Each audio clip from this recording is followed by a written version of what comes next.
සුබ දවසක් ඔයාලා හැමෝටම. අද මම ඔයාලට අරගෙන ආවේ ලස්සන පාටි ෆ්‍රොක් එකක් කොහොමද ලස්සනට ඩිසයින් කරගන්නේ කියලා දෙන්න. ඉතින් වෙළඳ පොලෙන් පාටි ෆ්‍රොක් එකක් ගන්න ගියාම ලොකු වියදමක් දරන්න වෙනවා. ඉතින් අපේ channel එකත් එක්ක රැඳිලා ඉන්න ඔයාලට මම අද කියලා දෙන්නේ වැඩි වටිනාකමක් තියෙන නමුත් අපිට අඩු වියදමකින් ලස්සන නිමාවක් ගන්න පුළුවන් පාටි ෆ්‍රොක් එකක් ගැන. ඉතින් අපි බලමු කොහොමද ඒක හදාගන්නේ කියලා.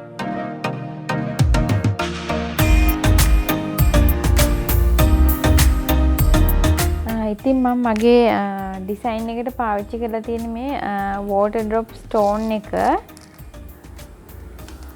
multi color 6mm pearl එක පාවිච්චි කරලා තියෙන්නේ multi color එක. ඊට මෙතන තියෙනවා gold පාට stone එක. ෆැබ්‍රික් ග්ලූත් පාවිච්චි කරා. එතකොට තියෙනවා මේ වගේ පැච් කොටස් තියෙන ඔයාලට කඩේ ගන්න. මේ වගේ පැච් කොටස් පාවිච්චි කරලා තමයි අද මගේ ඩිසයින් එක මම කරලා තියෙන්නේ.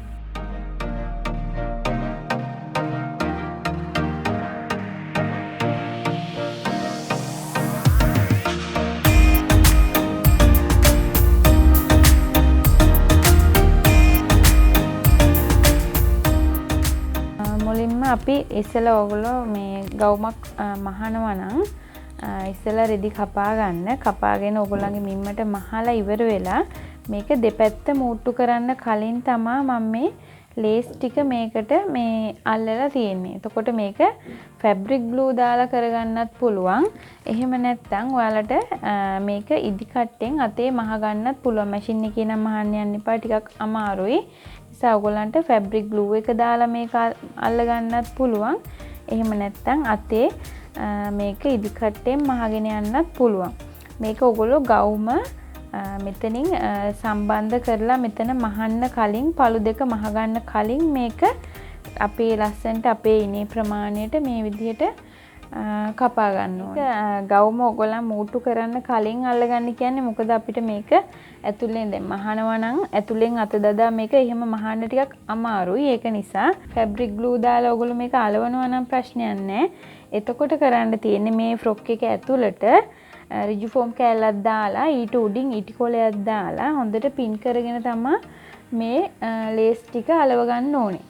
අලවනවට වඩා මෙතනදී ඔයගොල්ලන්ට ගොඩක් හොඳයි අතේ මහ ගන්නවා නම් මොකද අපිට ගම් ඉතුරු වෙනවා සහ වෙලාව ඉතුරු වෙනවා. ඒක නිසා මේක ඔයගොල්ලෝ මහ ගන්නවා නම් ගොඩක් හොඳයි. මෙතනදී මම මේ වගේ පැච් කොටස් තමයි පාවිච්චි කරලා තියෙන වලට පේනති මේක අඟල් 9ක් විතර දිග පැච් කොටසක් මේ තියෙන්නේ රතු පාට. ඒකට සම්පූර්ණ මම මේක ඉනට අල්ලලා නැහැ.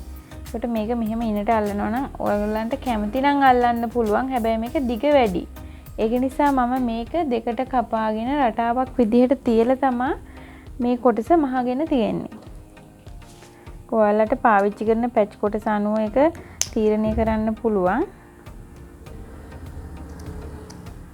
මේ විදිහට මේ පැච් කොටස් දෙකකට කපාගෙන තියෙන්නේ. එතකොට අපි එක කොටසක් මෙහෙම තියලා අනිත් කොටස මෙතෙන්ට පල්ලෙහෙන් මේ විදිහට මාරුවෙන් මාරුවට මෙතන අල්ලගෙන යන්න ඕන.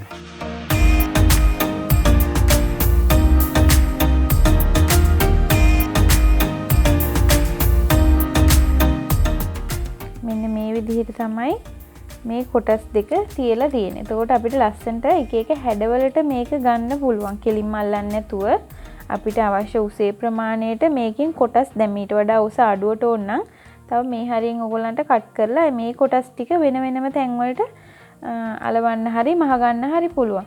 ඉතින් මේ හැඩේ තමයි සම්පූර්ණ මේ දිගට තියෙන්නේ. ඒතර මේ මැද කොටස් ටික ඉස්සරහම අලවන් ගිහිල්ලා සමබරව හිටින්න මේ උඩ කොටස් ටික අලවලා තියෙන්නේ පල්ලෙහාට. ඉතින් මෙතනදී මම ෆුල් වර්ක් එකක් දාලා නැහැ. ඒ නිසා මම මෙතෙන්ට මේ මම කලින් පෙන්නපු ස්ටෝන්ස් වර්ග පාවිච්චි කරලා මේ තනින් තන පර්ල්ස් ටිකයි ස්ටෝන්ස් ටිකයි මේක ලස්සනට රටාවක් විදිහට පාවිච්චි කරලා තියෙන්නේ. ඔයාලට තව ෆුල් වර්ක් එකක් ඕන නම් මේකට පර්ල් වර්ග පාවිච්චි කරන්න පුළුවන්.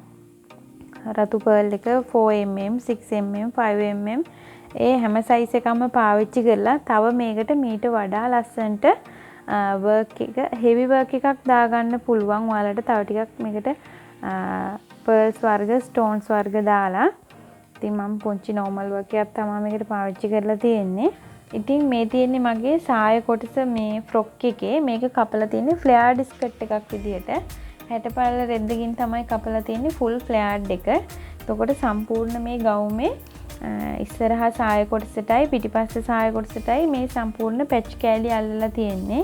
ෆ්‍රොක් එකේ සාය කොටසට විතරක් පැච් කොටස් 54ක් පමණ ගියා.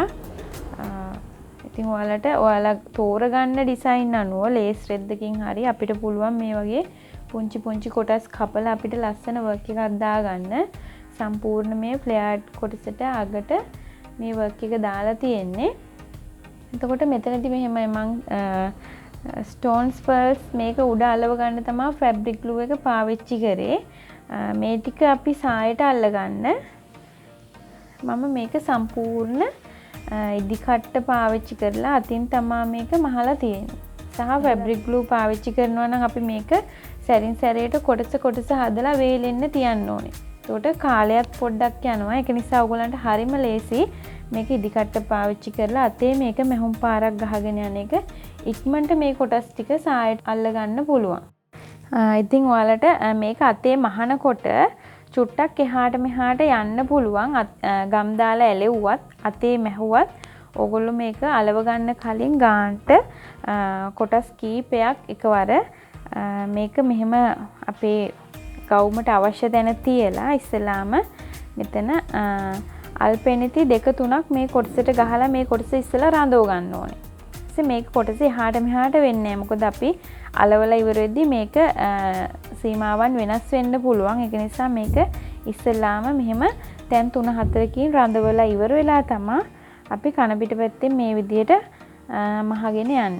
ඊපස්සේ අපිට ලස්සන්ට මේකේ නිමාව ගන්න පුළුවන්. ඒ විදිහට නැත්තම් අපිට මේ කොටස් ටික එක සමානව අලව ගන්න සහ මහ ගන්න අපහසුතාවයක් වෙනවා. ඒක නිසා ඔයගොල්ලෝ මේ කොටස් මෙහෙම අලවනකොට අල්පෙනෙත්තක් හෝ වෙන මොකක් හරි යම් දෙයකින් මේක ඉස්සෙල්ලාම ඔයාලට අවශ්‍ය තැන රඳවගෙන ඉන්න. මේ වගේ නිර්මාණයක් කරනකොට කැමති නම් ඕගොල්ලෝ ගම් පාවිච්චි කරන්න. හැබැයි ගොඩක් ලේසි මේක අතේ මහ ගන්නවා නම් අපිට ඉක්මනට මහගෙන යන්න පුළුවන්. මැෂින් එක පාවිච්චි කරන්න නම් අමාරුයි. මොකද පුංචි කොටස්නේ තියෙන්නේ. ඒක නිසා අතේ මහ ගන්න එක අපිට කාලයක් ඉතුරු වෙනවා. අනිත් එක ගම් වලට යන වියදමත් ඉතුරු වෙනවා. ඉතින් මගේ වීඩියෝ එක හොඳයි නම් ලයික් කරන්න. තව මේ වගේ දේවල් ඉගෙන ගන්න කැමති කෙනෙකුට බලන්න ෂෙයා කරන්න. අලුත් වීඩියෝ එකකින් හමු වෙනකන් ඔයාලා හැමෝටම සුබ දවසක්.